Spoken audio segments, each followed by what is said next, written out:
যেই জায়গায় মানুষ দিনেও যাইতে বড় ভয় পায়, এমন অন্ধকার কবর, যেই ঘরের মধ্যে কোনো আলো নাই, যেই ঘরের মধ্যে কোনো বাতাস নাই, যেই ঘরের মধ্যে কোনো দরজা নাই, কোনো জানালা নাই, যেই ঘরের মধ্যে এমন অন্ধকার, এরে আল্লাহর বান্দা, ওই অন্ধকার কবরে রাখার পর তোমার আমার আপনজন গুলো মাটি দিয়া যার যার ঘরে আইসা বাতি দিবে, কিন্তু তোমার আমার ঘরের মধ্যে বাতি দেওয়ার মতন কিছুই নাই।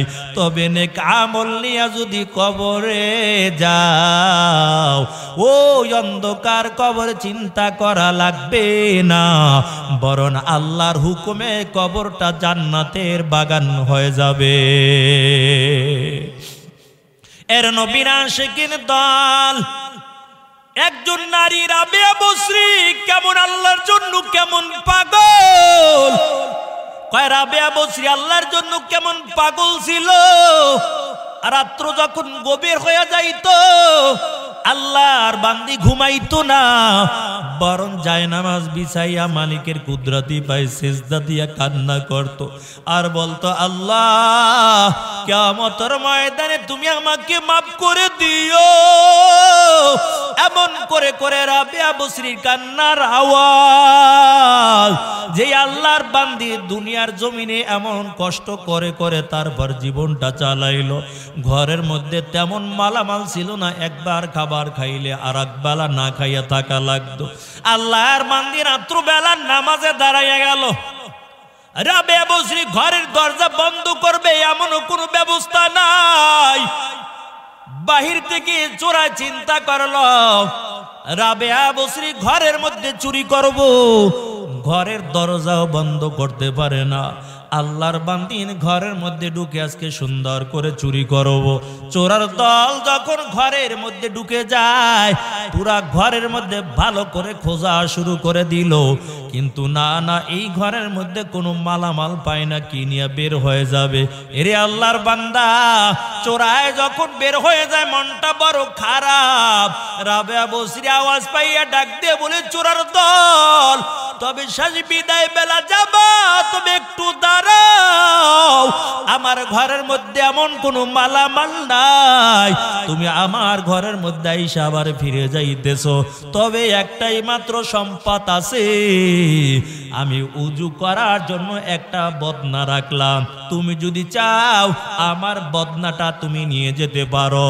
ওরে চোরার দল, তবে শোনাও, এই বদনাটাই হলো একমাত্র আমার সম্বল, আর এমন কোন দামি মাল আমার কাছে নাই।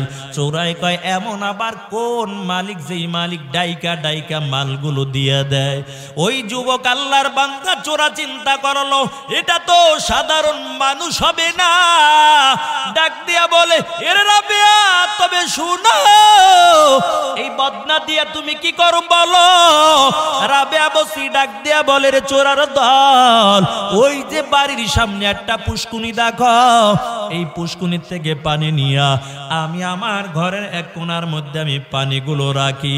রাত্র যখন গভীর হয়ে যায়, এই পানি দিয়া উজু করে আমার মালিকের কুদরতি পায়ে সিজদা দে।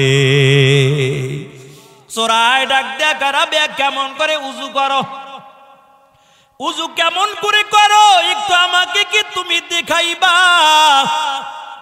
রাবেয়া বসরি বলে, চোরা, তবে ওই যে পুষ্কুনি দেখা যায়, ওই পুষ্কুনির থেকে তুমি পানি নিয়ে আসো। উজু কিভাবে করে তোমাকে উজুটা করা শিখাইয়া দেই। রাবেয়া বসরি পর্দার আড়ালে থাইকা যুবককে উজু করা শিখাইয়া দিল, আর বলে, রে যুবক, যেহেতু পবিত্রতা অর্জন করেছো, তবে আর দেরি করবা না, এই পবিত্রতা অর্জন করেছো, উজু করে নিয়েছো, এই উজু দিয়া তুমি 2 রাকাত নামাজ আদায় করে নাও। যুবক আল্লাহর বান্দা বলে, রাবেয়া তুমি শুনো, আমি কোনোদিন নামাজ আদায় করি নাই, কেমন করে নামাজ আদায় করব। রাবেয়া বলে, আল্লাহর বান্দা, তবে নামাজে দাঁড়াও, আমি তোমাকে দেখাইয়া দেই। আল্লাহর বান্দা কেমন করে রুকু করবে দেখায়, কেমন করে সিজদা করবে দেখায়। রাবেয়া ঘরের আড়ালে যাইয়া মালিকের কাছে হাত বাড়াইছে, ও দয়ার মালিক, আয় আল্লাহ, এই লোকটা চুরি করতো, বড় গুনার কাজে লিপ্ত ছিল, আয় আল্লাহ তোমার গোলাম তোমার সামনে হাজির করে দিলাম গো আল্লাহ। তবে হেদায়েতের মালিক একমাত্র তুমি, আয় আল্লাহ তোমার বান্দাকে হেদায়েতের মালাটা পরাইয়া দাও। এর নবীর আশিকের দল এমন করে করে রাবেয়া বসরি আল্লাহর কাছে দোয়া করে। যুবক যখন ডান দিকে সালামটা ফিরাইল, আবার যখন বাম দিকে সালাম ফিরাইল, আল্লাহর বান্দার দিলটা বড় নরম হয়ে গেল। ডাক দিয়ে বলো, রে রাবেয়া, তবে শুনো, তুমি আমাকে কেমন উযু করাইছো বলো, আমার দিলটা মন আলোকিত হয়েছে বলো, কেমন উযু করাইলা? এরে রাবেয়া, আমি যখন উযু কইরা 2 রাকাত নামাজ আদায় করলাম, আমার দিলের মধ্যে আল্লাহর বড় ভয় চলে আসলো। তবে রাবেয়া, আমাকে তওবা করাইয়া দাও, আর কোনদিন আমি চুরি করব না, বরং আল্লাহর হুকুম পালন করে তারপর দুনিয়ার জমিনে চলব। আউলিয়ারা কারে উকবা ইখতিয়ার, জাহেলারা কারে দুনিয়া ইখতিয়ার, মাইলে মোমেন সোয়ে মোমেন মিশাওয়াত, মাইলে কাফের সোয়ে কাফের মিশাওয়াত। এক জামানা সোহবতে বা আউলিয়া, বেহতার আজ 100 সালে তাআত বেরিয়া। এরে আল্লাহর বান্দা, নামাজি বান্দার সঙ্গে চলবা তবু দিলটা ঘুরে যাবে, আল্লাহ ওয়ালাদের মজলিসে বসবা তো দিলটা ঘুরে যাবে, নেক আমল করার জন্য তোমার জন্য বড় সহজ হয়ে যাবে। এরে মুমিন মুসলমান, আল্লাহর একজন বান্দা ছিল, এমন কোন গুনাহ করে নাই, সব গুনাহই আল্লাহর বান্দা করেছে। বরং বিনা অপরাধে মানুষকে কতল করতো। জীবনে 1 জন আর 2 জন না, 99 জন ব্যক্তিকে বিনা কারণে কতল করে ফেলেছে। দিলের মধ্যে এখন কিছু ভয়, হায়রে আমি 99 জন লোক বিনা কারণে কতল করলাম, তাদের কোনো অন্যায় ছিল না, তবে আল্লাহ আমাকে মাফ করবে কিনা জানি না। তবে ওলামায়ে কিরামের কাছে যাব, জিজ্ঞাসা করে দেখব আল্লাহ তাআলা আমাকে মাফ করবে কিনা। জানতে জানতে জানে অমুক এলাকার মধ্যে একজন আল্লাহর আবেদ বান্দা, আলেম না তবে আবেদ বান্দা, খুব ইবাদত বন্দেগী করে। ওই আবেদের কাছে চলে গেল, ডাক দিয়ে বলে, আল্লাহর বান্দা তবে শুনো, আমি বিনা অপরাধে 99 জন লোক কতল করলাম। এরে আল্লাহর বান্দা, আল্লাহ আমাকে মাফ করবে কিনা বলো। ওই আবেদ ডাক দিয়া কয়, না না, আমার মালিক তোমাকে মাফ করবে না। বিনা অপরাধে 99 জন লোক কতল করেছো, আমার আল্লাহ তোমাকে ক্ষমা করবে না। আল্লাহর বান্দা কয়, যদি আল্লাহ আমাকে মাফ না করে তাহলে আমার তলোয়ার থেকে তুমিও বাঁচতে পারবা না, তোমাকেও কতল করে দিব। ওই আবেদ তলোয়ার দিয়া গর্দানটা উড়াইয়া দেয়। আবেদ আল্লাহর বান্দাও দুনিয়া থেকে বিদায় হয়ে যায়, কিন্তু আল্লাহর বান্দার দিলের মধ্যে তো এখনো বড় ভয়। হাঁটতে হাঁটতে আবার সামনে চলতেছে, শুনতে শুনতে শুনে অমুক এলাকার মধ্যে একজন খাঁটি হক্কানি আলেম রয়েছে। আল্লাহর বান্দা আলেমের বাড়ি চলে গেল, ডাক দিয়ে বলে, হুজুর আমার জীবনে অনেক গুনাহ করলাম, তবে 100 জন মানুষ আমি বিনা অপরাধে কতল করলাম। হুজুর আমি জানতে চাই আল্লাহ আমার গুনাহ মাফ করবে কিনা একটু বলেন। আলেম ডাক দিয়ে বলে, এরে বান্দা তবে শুনো, তোমার এই গুনাহ আমার মালিকের কাছে কিছুই না। আমার আল্লাহ যদি কুদরতি নজরটা দিয়ে একটা বার তাকায়, 1 মুহূর্তের জন্য তোমার জীবনের সব গুনাহ মাফ করে দিতে পারে। আলেম যখন বলে দিলাম, কই হুজুর আমি 100 জন আল্লাহর বান্দাকে বিনা অপরাধে কতল করলাম, একজন আবেদকেও আমি কতল করলাম, তার কোনো অপরাধ ছিল না, আল্লাহ আমাকে মাফ করবে কিনা বলেন। হুজুর আল্লাহ তাআলার কোরআনের আয়াতটা শুনাইয়া দেয়, লা তাকুনাতু মির রাহমাতিল্লাহ ইন্নাল্লাহা ইয়াগফিরুয যুনুবা জামিআ মাগফিরাত দারদ উমিদ লুতফে তু যাকে খুদ ফরমুদায়ে লা তাকনাতু বেগুনাহ না গুজাশত বরমা সাআতে বাহুজুর দিল না করদম তাআতে। এরে নবীর উম্মতের দল, আল্লাহর বান্দা আলেম ডাক দিয়ে বলে, রে যুবক, তোমার এই গুনাহ আল্লাহর কাছে কিছুই না, তবে আল্লাহ যদি তোমার উপর দয়া করে আল্লাহ তাআলা তোমার জীবনের সব গুনাহগুলো মাফ করে দিতে পারে। তবে তুমি খাঁটি দিলে তওবা করে নাও। আল্লাহর বান্দা যুবক বলে, হুজুর আমি তওবা করতে পারি না। বলেন আমি কেমন করে তওবা করব? আল্লাহর বান্দা ডাক দিয়া বলে, হুজুর আমাকে একটু তওবা করাইয়া দেন। ওই আলেম তাকে সুন্দর করে তওবা করাইয়া দেয় আর বলে, এর যুবক আর কোনোদিন মানুষ কতল করবা না, মানুষের হকগুলো নষ্ট করবা না, মানুষের উপর জুলুম অত্যাচার করবা না। দুনিয়ায় যদি না খাইয়াও মারা যাও, মানুষের মাল চুরি করে তারপরে ভক্ষণ করবা না, কারণ কিয়ামতের ময়দানে আল্লাহ নামাজের গুনাহ ক্ষমা করে দিতে পারেন। তবে বান্দার হক যদি নষ্ট করে দাও, ওই বান্দার হক আল্লাহ তাআলা কোনোদিন মাফ করবে না। এমন করে করে তওবা করাইয়া দেয়। ওই যুবক যখন আলেমের বাড়ি থেকে চলে যায়, বিদায় বারা ডাক দিয়া বলে, হুজুর তবে তওবা করলাম, 5 ওয়াক্ত নামাজ আদায় করে নিব, আর কোনোদিন নামাজ কাজাও করব না। তবে কেমন করে নামাজ আদায় করব? আমি তো কোরআন তেলাওয়াত করতে পারি না। আলেম ডাক দিয়া বলে, যাও যাও তুমি বাড়ি চলে যাও, বাড়ি থেকে তোমার পাশে যদি আলেমের বাড়ি থাকে তার কাছে যাইবা, কোরআনটা শুদ্ধ করে শিক্ষা করে নিবা।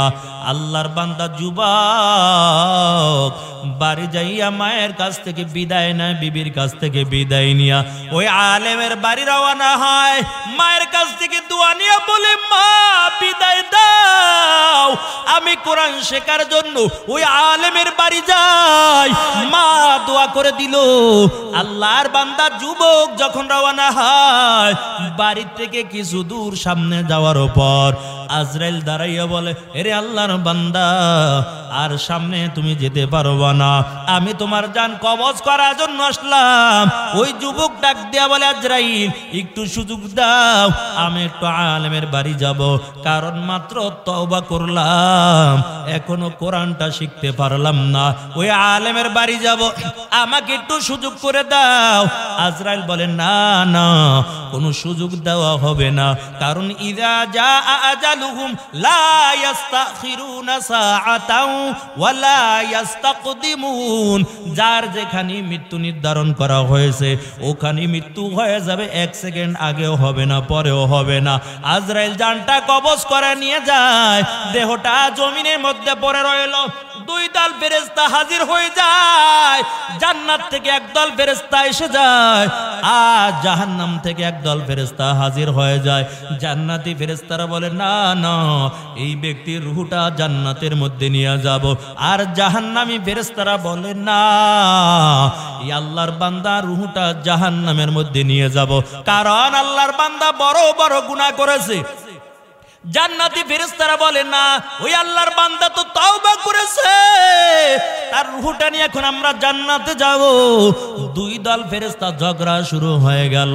হাদিসের ঘটনা মিথ্যা বলি না রে ভাই। আসমানের 2 দল ফেরেশতা জমিনে আইসা যখন ঝগড়া শুরু হয়ে গেল, আল্লাহ বলে, ফেরেশতার দল ঝগড়া করা লাগবে না, বরং যেই জায়গায় এই যুবকের ইন্তেকাল হয়েছে, রূহটা যেখান থেকে কবজ করা হয়েছে, এই জায়গা থেকে যদি আলেমের বাড়ি কাছে হয় তাহলে তার রূহটা জান্নাতি ফেরেশতারা নিয়ে যাবে। আর যেই জায়গায় ইন্তেকাল করেছে ওই জায়গা থেকে যদি তার নিজের বাড়ি কাছে হয় তাহলে তার রূহটা নিয়ে তোমরা জাহান্নামে চলে যাইবা। 2 দল ফেরেশতা মাফা শুরু করলো, রাস্তা মাফা শুরু করলো। আল্লাহ তাআলা জমিনকে ডাক দেয়া বলে, জমিন তবে শুনো, ওই আলেমের বাড়ির পথ নিকটবর্তী হয়ে যাও, আর যেই জায়গায় মৃত্যুবরণ করেছে ওই জায়গা থেকে তার বাড়ির পথ দূরত্ব হয়ে যাও। ফেরেশতারা যখন মাপা শুরু করে দেয়, মাপতে মাপতে দেখে আলেমের বাড়ি বেশি নিকটবর্তী হয়ে গেছে। অথচ যেই জায়গায় মারা গেছে ওই জায়গা থেকে নিজের বাড়িটাই কাছে ছিল, কিন্তু আল্লাহ তাআলা জমিনকে হুকুম করার পর ওই আলেমের বাড়ির জমিন কাছাকাছি হয়ে গেল, আর তার নিজের বাড়ির জমিনটা তখন দূরত্ব হয়ে যায়। আরে আল্লাহর বান্দা, দুনিয়া চলবা, খাটি দিলে তওবা করবা, নিজেকে নিজে বিলীন করে দিবা, হাঁটবা জমিন দিয়ে আর আল্লাহকে খুঁজতে থাক। নিজের হাতের দিকে তাকাইলো মালিকের পরিচয় পাওয়া যায়। এক ঘরের মধ্যে একই দোকানের চাল রান্না করলো, কিন্তু একই পাতিলের খাবার, একই পাতিলের ভাত আমরা 5 জন ব্যক্তি খাইলাম। একজন খেয়ে খেয়ে আস্তে আস্তে বুড়া হয়ে যায়, দাড়ি মোছ পেকে যায়, আর একজন আস্তে আস্তে করে জুয়ান হওয়া শুরু করলো। এরে আল্লাহর বান্দা, তুমি কি একবারও চিন্তা করেছো কে আস্তে আস্তে করে তোমাকে কবরের দিকে নিয়ে যায়? এমন একটা সময় চলে আসবে আজরাইল ধাক্কা দিয়া কবরের মধ্যে ফালাবে। এরে আল্লাহর বান্দা, ওই কবরে যাওয়ার পর আপন কেউ থাকবে না, দুনিয়ার ক্ষমতার পরিচয় চলবে না, টাকার পরিচয় চলবে না, কোন নেতার পরিচয় চলবে না। কবরের মধ্যে 2টা জিনিসের শুধু পরিচয় হয়ে যাবে। আল্লাহ বলেন, ইন্নাল্লাযীনা আমানু ওয়া আমিলুস সালিহাত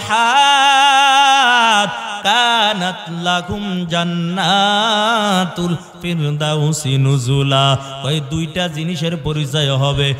1 নাম্বার হলো ঈমান, 2 নাম্বার হলো নেক আমল। বান্দা ঈমানটা আনার পর, বান্দা যখন নেক আমল করবা, আল্লাহ তাআলা তোমার এই নেক আমলের কারণে পরকালে জান্নাতের মেহমান বানাইয়া দিবে।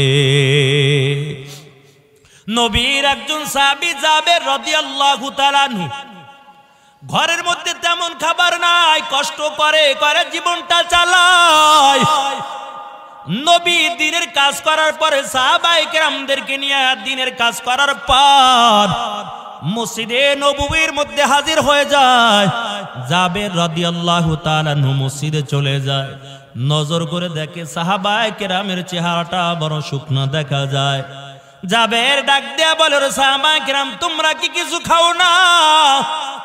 তোমাদের চেহারা কেন মলিন দেখা যায় বলো? সাহাবায়ে কেরাম বলে, জাবের একটু আমার মায়ার নবীর চেহারার দিকে একটু তাকাও। জাবের যখন মায়ার নবীর চেহারার দিকে যখন একটা বার নজর দিল, দেখে আমার নবীর চক্ষু 2টা গর্তের মধ্যে চলে গেছে, চেহারাটা বড় শুকাইয়া গেছে। জাবের আমার নবীর কিনারায় বসে বলে, নবী আমার, আপনার চেহারাটা শুকনা দেখা যায়, আপনি কি খাবার খান না বলেন?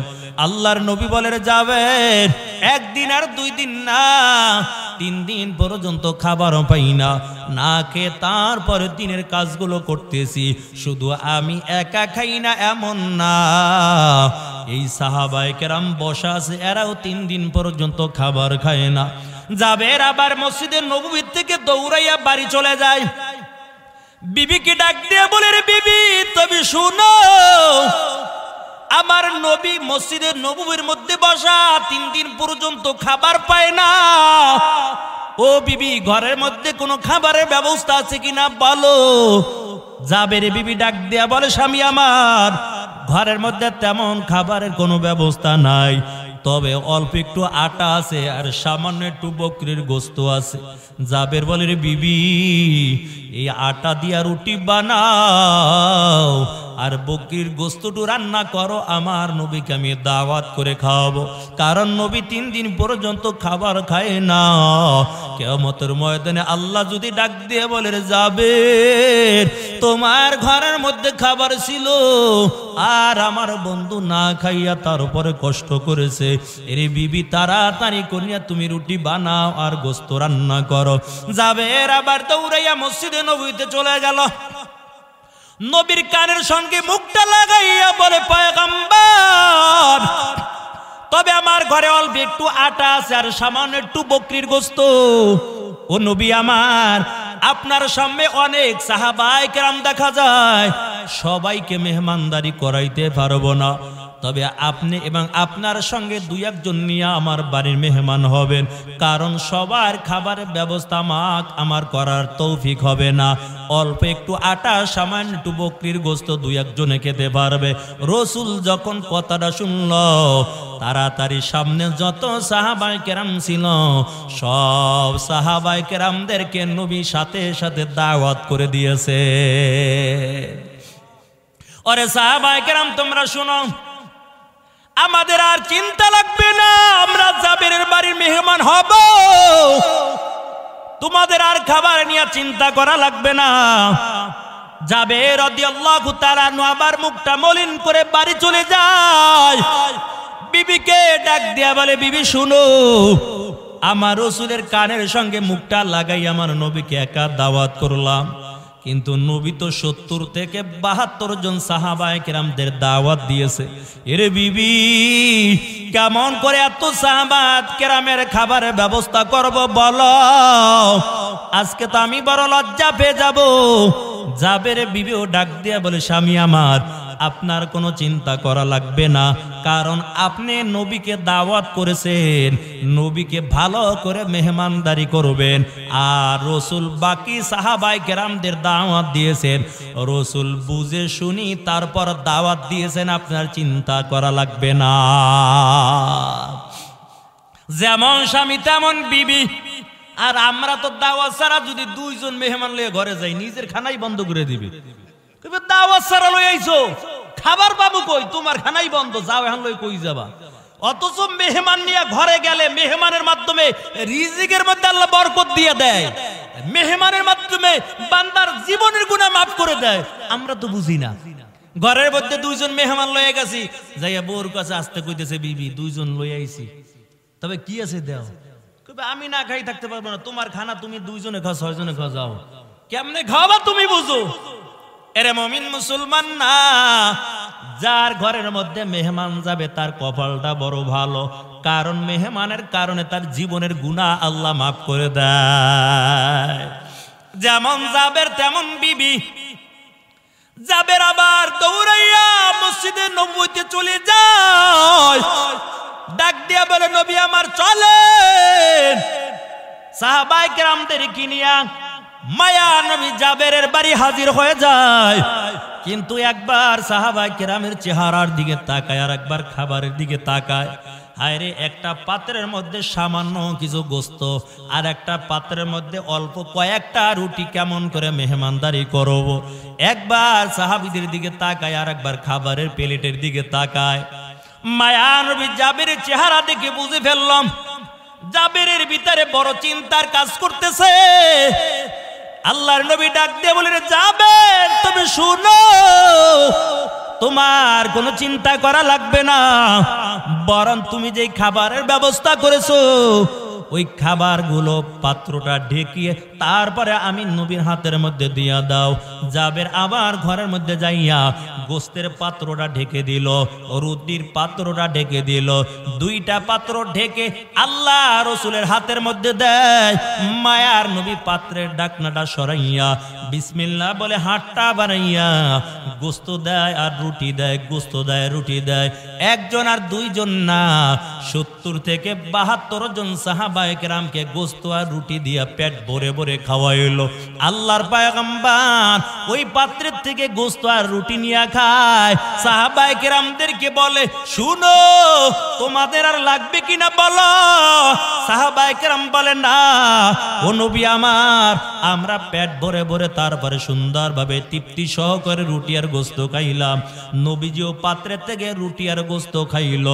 রসুলও তৃপ্তি সহকারে রুটি আর গোস্ত খাওয়ার পর পাত্রটা আবার জাবের হাতের মধ্যে দিয়া বলে, জাবের যাও, এই পাত্র নিয়ে ঘরে চলে যাও। এখন যে রুটি আর গোস্ত আছে তুমি খাও, তোমার সন্তানদেরকে দাও, তোমার বিবিকে দাও। জাবের যখন রুটির পাত্র নিয়ে ঘরের মধ্যে চলে গেল, গোস্তের পাত্র থেকে যখন ঢাকনা সরাইয়া দেয়, দেখে সামান্য পরিমাণ গোস্ত তাও পাত্রের থেকে এখনো কমে না। কাদের কুদ রপ্তদারি বার কামাল আনতা রব্বি আনতা হাসবি জুল জালাল তুহি কাদের জলিলুল্লাহ জাহাদার বহর হালে তুহি মেরা নেগাদার। আজকে অত সেই রিজিকের জন্য আমরা মারামারি করি, এই রিজিকের জন্য মানুষকে খুন করি, এই রিজিকের জন্য মানুষের মালগুলো চুরি করি। এই আল্লাহর বান্দা তবে শোনো, মানুষের হক নষ্ট করে তারপরে যদি কবরে যাও, অন্ধকার কবরে এই বান্দা যখন তার মালগুলো ক্ষমা না করবে ততক্ষণ পর্যন্ত আমার আল্লাহ কিন্তু ক্ষমা করবে না। মায়ার বিশ্বাস বিদায় বেলা আম্মা জান আয়েশা সিদ্দিকা রাদিয়াল্লাহু তাআলা আনহার ঘরে শায়িত। রাসূলের বারবার বড় কষ্ট হয়। আম্মা জান আয়েশা বলেন, আমি রাসূলকে দেখি একবার ডানে কাত হয় আর একবার বামে কাত হয়। আমি বুঝতে পারলাম আমার নবী বড় কষ্ট পাইতেছে। আবার একটু পর রাসূল ডাক দিয়ে বলে, আয়েশা দেখো বাহিরে কারা আছে। আমার সাহাবায়ে কেরামদেরকে ডাকাও। সাহাবায়ে কেরামদেরকে ডেকে হাজির করা হয়। আল্লাহ রাসূল বলে, আমাকে একটু খালি ময়দানের মধ্যে নিয়ে যাও। সাহাবায়ে কেরাম আস্তে করে ধরিয়া আমার নবীকে খালি একটা ময়দানের মধ্যে হাজির করলো। আল্লাহর পয়গম্বরের সামনে শত শত সাহাবায়ে কেরাম বসা। নবীজি ডাক দিয়া বলে, সাহাবায়ে কেরাম তবে শুনো, আমার মনে হয় দুনিয়ার জমিনের মধ্যে আর বেশি দিন আমি বাঁচবো না। তবে বলো তোমরা আমার কাছে কিছু পাইবা কিনা বলো, কারণ আমি কারোর ঋণ নিয়ে রাসূল কবর যেতে চাই না। একজন সাহাবী দাঁড়াইয়া গেল, ডাক দিয়া বলে, পয়গম্বর আপনি আমার কাছে ঋণী আছেন। রাসূল বলে, কি পাইবা বলো। ওই সাহাবী বলে, পয়গম্বর আপনার কাছে একদিন একজন ভিক্ষুক এসেছিল, ভিক্ষা চেয়েছিল, আপনার কাছে টাকা ছিল না, আমার কাছ থেকে 3 দিরহাম নিয়ে তারপর ভিক্ষুককে দিয়েছেন। ও রাসূল আমার ওই 3 দিরহাম আজকে এখন আপনি দিয়ে দেন। আল্লাহর পয়গম্বর সাহাবী ফজলকে ডাক দিয়ে বলে, ফজল এই সাহাবীকে 3 দিরহাম দিয়া দাও, কারণ আমি রাসূল কারোর ঋণ নিয়ে কবরে যাব না। আবার মায়ার নবী ডাক দিয়া বলে, বলো তোমরা আর কিছু আমার কাছে পাইবা কিনা বলো। আর একজন সাহাবী দাঁড়াইয়া বলে, পয়গম্বর আপনি আমার কাছে ঋণী আছেন। আল্লাহ রাসূল বলে, কি পাইবা বলো। ওই সাহাবী বলে, নবী আমার আপনিও যুদ্ধের ময়দানে ছিলেন, আমিও যুদ্ধের ময়দানে ছিলাম, তবে আপনি ঘোড়ার পিঠে বসে বসে চাবুকটা ঘুরাইতেছিলেন। আমার কোনো অন্যায় ছিল না, কোনো অপরাধ ছিল না, ভুলবশত চাবুকের আঘাত আমার পিঠের মধ্যে লেগে গেছে। ও পয়গম্বর ওই চাবুকের আঘাতটা আপনার গায়ের মধ্যে আমি করতে চাই। সাহাবায়ে কেরাম বলে, এরে সাহাবী তুমি কি পাগল হয়ে গেছো নাকি বলো। আজকে তো ইসলামের বড় বিজয়, কেমন করে আমার নবীর গায়ের মধ্যে চাবুকের আঘাত করবা। সাহাবী বলে, না না আমি তোমাদের কারো কথা শুনবো না, বরং ওই চাবুক দিয়ে আমি নবীর গায়ের মধ্যে আঘাত করতে চাই। আবু বকর জমিনের মধ্যে গড়ায় আর বলে, সাহাবী শুনো, কেমন করে আমি আবু বকরের সামনে এখন চাবুক দিয়ে আঘাত করবা বলো। ওমর ডাক দিয়া বলে, সাহাবী তুই কি আমি ওমরকে দেখো না, আমি ওমরের গায়ের মধ্যে চাবুকটা দিয়ে আঘাত কর, তারপরও এতিম নবীর গায়ের মধ্যে চাবুকটা দিয়ে আঘাত করিও না। এমন সময় স্বামী দাঁড়াইয়া বলে, না আমি তোমাদের কারো কথা শুনতে রাজি না, বরং চাবুক দিয়ে আজকে নবীর গায়ের মধ্যে আঘাত করতে চাই। এরে আল্লাহর বান্দা, মায়ার নবী সাহাবী ফজলকে বলে, ফজল ওই যুদ্ধের ময়দানে চাবুক ফাতেমার ঘরের মধ্যে রাখা, যাও জলদি করে যাও, ওই চাবুকটাই না সাহাবীর হাতের মধ্যে দাও, আর এই সাহাবী আমাকে চাবুকের আঘাত করবে।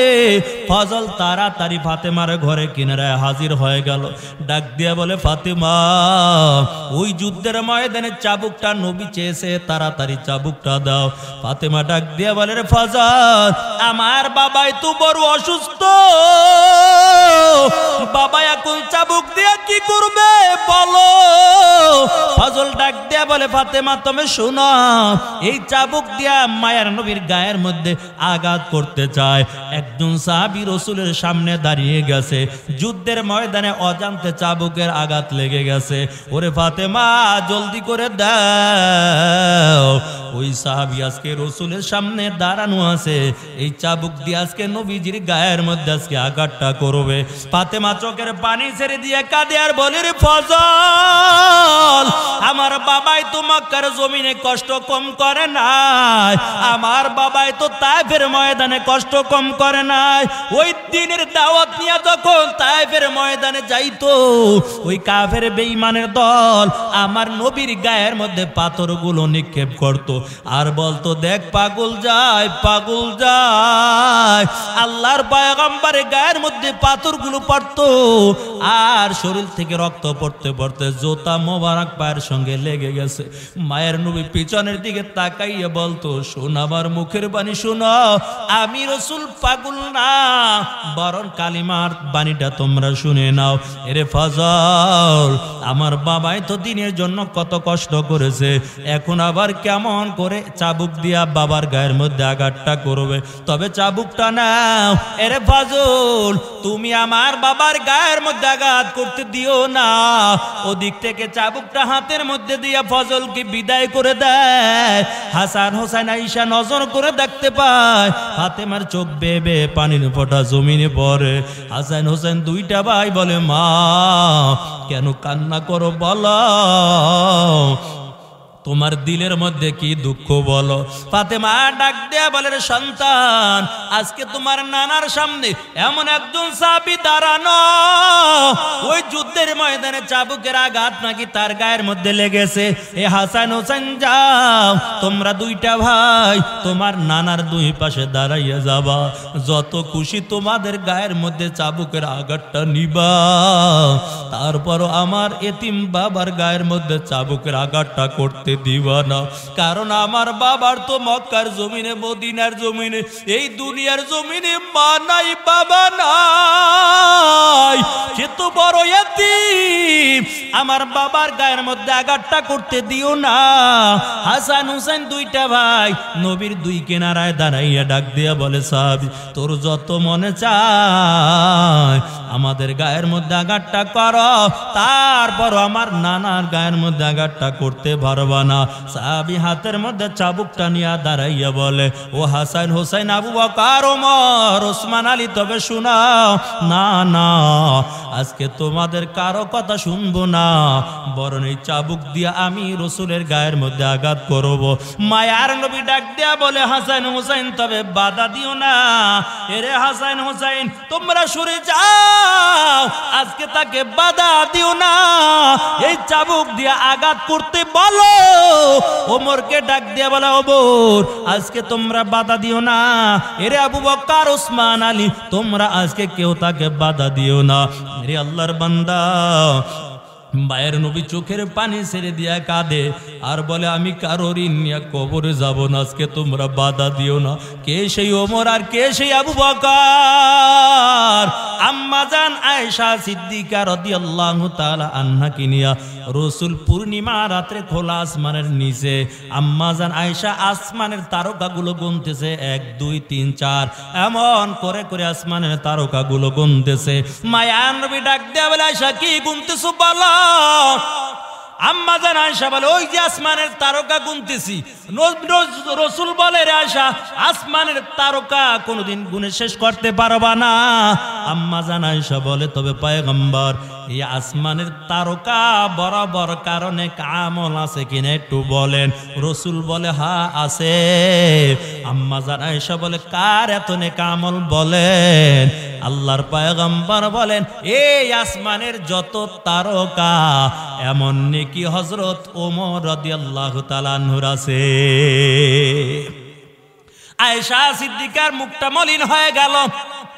নবী ডাক দিয়ে বলে আয়েশা কেন চেহারাটা মলিন হয়েছে বলো। আম্মা জান আয়েশা সিদ্দিকা রাদিয়াল্লাহু তাআলা আনহা বলে পয়গম্বর আমি মনে করেছিলাম আমার বাবা আবু বকরের কথা আপনি বলবেন, কিন্তু আপনি কেন ওমরের কথা বলেন? এই জন্য মনটা বেজার হয়ে গেল। রসুল বলে, আয়েশা তবে শুনো, আবু বকরের এক রাত্রের নেকি এত পরিমাণ, কয় তামাম দুনিয়ার সব মানুষের নেকিগুলো যদি এক পাল্লায় দেওয়া হয়, আর আবু বকরের হিজরতের রাতের এক রাত্রের নেকি যদি আর এক পাল্লায় দেওয়া হয়, ওই এক রাত্রের নেকির পাল্লাই বেশি ভারী হয়ে যাবে। এই আবু বকর চোখের পানি ছেড়ে দিয়া কাঁদে আর বলে, তোমার যত মনে চায় আমার গায়ের মধ্যে আঘাত করো, কারণ আজকে তো ইসলামের বড় বিজয়। এখন যদি নবীর গায়ের মধ্যে আঘাতটা করো, আমি আবু বকর সইতে পারবো না, কারণ আমার জানের চেয়ে আমার রসুলকে বেশি ভালোবাসি, আমি কলিজা ফেটে মারা যাব, তবে আমার নবীর গায়ের মধ্যে আঘাতটা করিও না। সাহাবী চাবুকটা নিয়ে বলে, না আমি আজকে কারো কথা শুনবো না, বরং এই চাবুক দিয়ে আজকে রসুলের গায়ের মধ্যে আঘাতটা করব। এরে আল্লাহর বান্দা, নবীজি বলে, সাহাবীরা বাধা দিও না, আর ওই সাহাবীকে বলে, তাড়াতাড়ি আমার গায়ের মধ্যে আঘাতটা করো। সাহাবী চাবুকটা নিয়া আস্তে করে রসুলের পিছনে দাঁড়াইয়ে গেল। রসুলের পিছে দাঁড়াইয়া বলে, নবী আমার, তবে চাবুকের আঘাত যখন আমার পিঠের মধ্যে লেগেছিল, তখন আমার পিঠের মধ্যে কোনো পোশাক ছিল না, কাপড় ছিল না। এখন আপনার গায়ের মধ্যে কাপড় দেখা যায়, ও রসুল গায়ের পোশাক তাড়াতাড়ি খুলেন, আমিও খালি গায়ে ছিলাম, আপনিও এখন খালি গায়ে থাকবেন, খালি গায়ের মধ্যে আমি আঘাতটা করব, তাড়াতাড়ি গায়ের জামাটা খুলে দেন।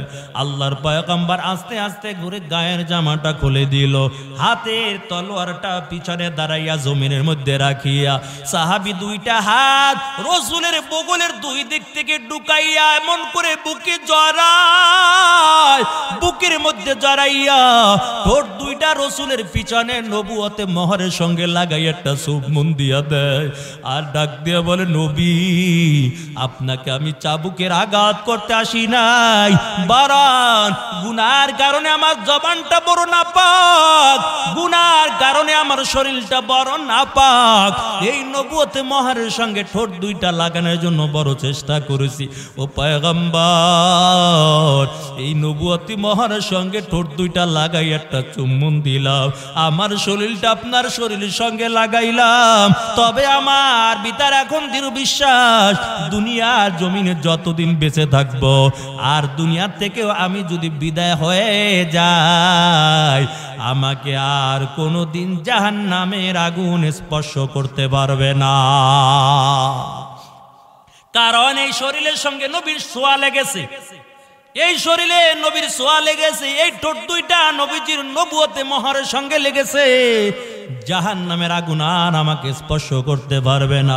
এরে যুবক, তুমিও যদি রসুলের সুন্নাত তরিকায় দিয়া তোমার শরীরটা ঢাকো, কিয়ামতের ময়দানে কোনো চিন্তা করা লাগবে না, আমার নবী ডেকে ডেকে ডেকে ডেকে হাউজে কাউসারে কিনারায় নিয়া এক পেয়ালা পানি পান করাইয়া দিবে, আর বান্দা যতক্ষণ জান্নাতের মধ্যে না ঢুকবে ততক্ষণ পর্যন্ত আর বান্দার পানির পিপাসা লাগবে না।